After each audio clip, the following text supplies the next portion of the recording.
online search for information often ends up at the website Wikipedia. Wikipedia is now the 6th most popular website on the internet. Any user can change any entry, and if enough other users agree with them, it becomes true. Wikipedia is so big that everybody wants to be part of it. It's like the de facto source of knowledge for the entire world now. Where did the idea for Wikipedia originate?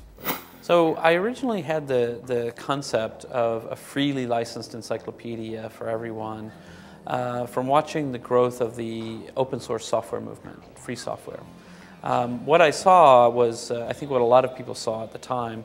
I remember back even when I was in graduate school, I was doing some mathematical programming for finance on Unix machines, and opened up this editor called Emacs, which is one of the early free software programs, and accidentally hit some strange keystrokes and got the Emacs Manifesto, which is this very sort of strange and communist sounding document about free software, which I thought, well, that's kind of interesting and so forth, but you know, this is going to be a hobby for some crazy people. But then as the internet started to grow, I was seeing, wow, you know, actually the software that really runs the internet,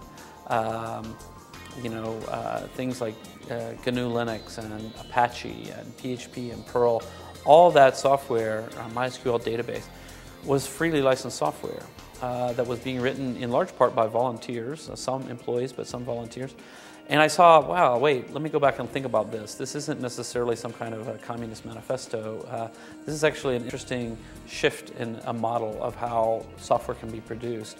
And so I saw the success of this growing, and I thought, well, it seems interesting that this kind of collaboration is successful, but why should it stop with just software? It makes sense that it starts with software. If programmers all around the world want to get together and create a large project together, they need some tools to do that, to share the code, check in and out changes. They made their own tools because they're programmers. For the rest of us, we needed the tools to be able to do it, and that was really my first thinking about collaboration online and what could we do. Then when I had the idea of the encyclopedia, I just thought of it as this amazing humanitarian concept. If you just imagine a free encyclopedia for everyone, high quality to educate the poorest among us and the richest among us, everyone can go to it. That's a pretty compelling idea that I think really has captivated a lot of people.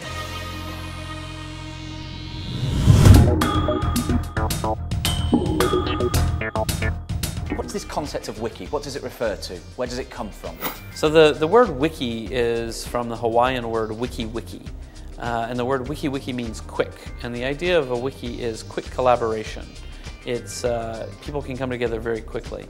The core concept of a wiki is just a website that anyone can edit, but there's more to it than that. To make it really work, anyone can edit, but anyone can see what everyone's doing. There's a way of tracking changes, reverting to previous changes, all those kinds of things. So it's not something that you came up with? Oh, no. It's actually an interesting thing. The first wikis were created in 1995. There's a programmer named Ward Cunningham who created the first wiki and named the idea. And from 1995 until 2001, wikis were a small underground phenomenon on the web. In fact, the early wiki pioneers didn't want people to know about their wikis oftentimes because they felt that if it became popular, then too many people would come in and would destroy it. Wikipedia really changed all that. You know, I said, well, let's try to make it as popular as possible and see what can we do to keep it from being destroyed. But yeah, it was an old idea actually, just sort of captured with this vision of an encyclopedia.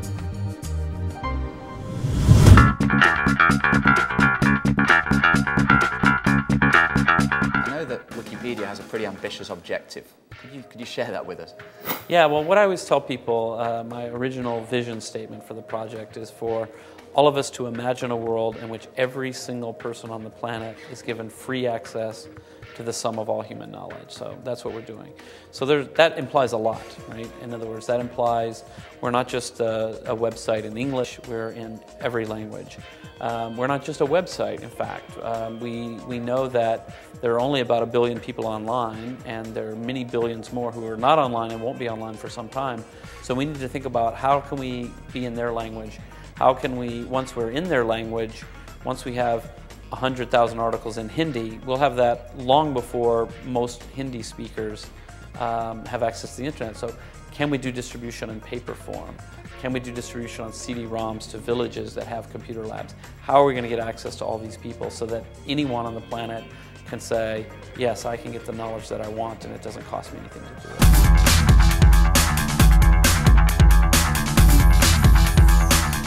It's possible for anyone to come and contribute, but what we really see in practice is that the contributor base tends to be late 20s and 30s.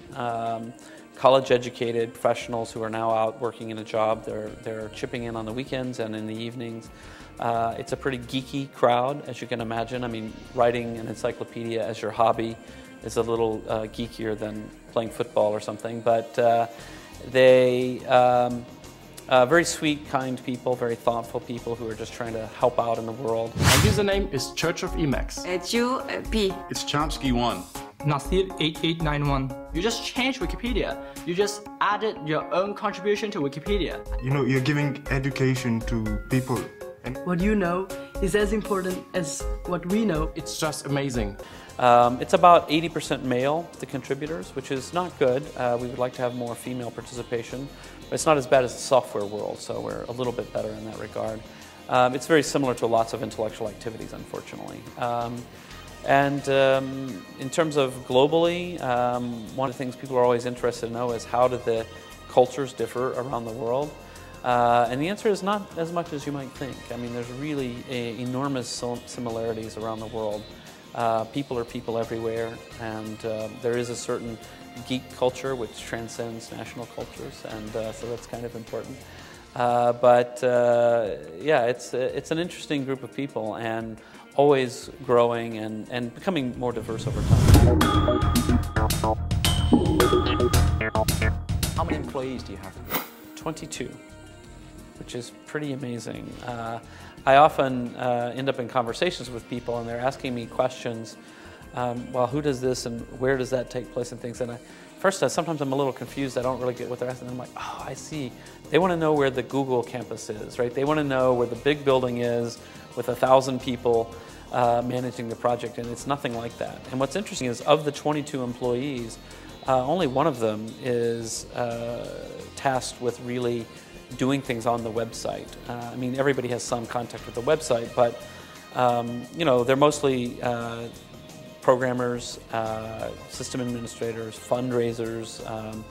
Someone has to answer the phones in the office and so forth. But the community actually runs itself to a large part, and it's really independent and really remarkable sort of pseudo-organization itself.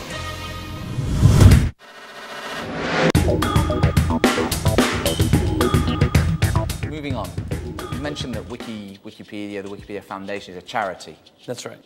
Not for profit. That's right. What is the aim of the charity? So the core philanthropic mission of the Wikimedia Foundation, which runs Wikipedia, is to create and distribute free encyclopedia to everyone. It's a little bit broader than that because we have some other projects, but that's the core of it. And so we're always trying to think about how can we do that. And you know, as I mentioned earlier, we're doing pretty well in English and a bunch of other languages, and we're doing not so well in some of the other languages. Why did you decide to do that? Why did you decide to make it not-for-profit? And do you ever see a situation where that might change? So don't see any situation where that might change. You know, it's in a nonprofit organization. I always joke it's sort of like if we say, you know, this Red Cross thing, that's a really great brand. You know, somebody should turn that into a business. You know, no, it's the Red Cross. It's a nonprofit, and it should be that. The same for Wikipedia. It's Wikipedia. It is what it is.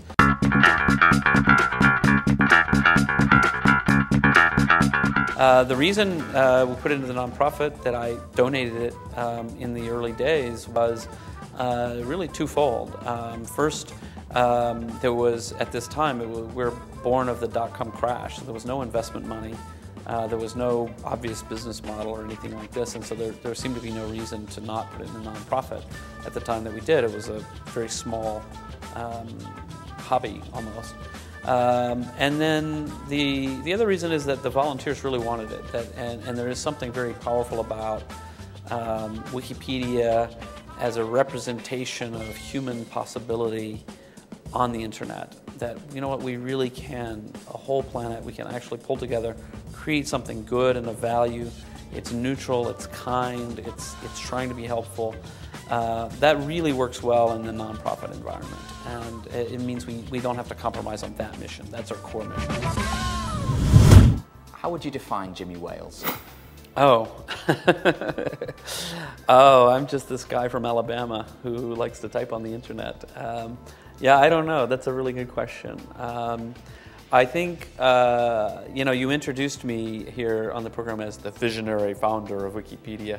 Things like that really embarrass me. I mean, you did it, so you don't have to edit it out. But because what should I have said? There's this friendly guy who dropped by for a chat, you know, and I mean, I really think I do have some interesting ideas that I got from other people, or some of them I made up myself, you know. But really, I think I mean, look, we're here on the planet. We might as well be nice to each other and be friendly and try to do something useful, and that's kind of who I am.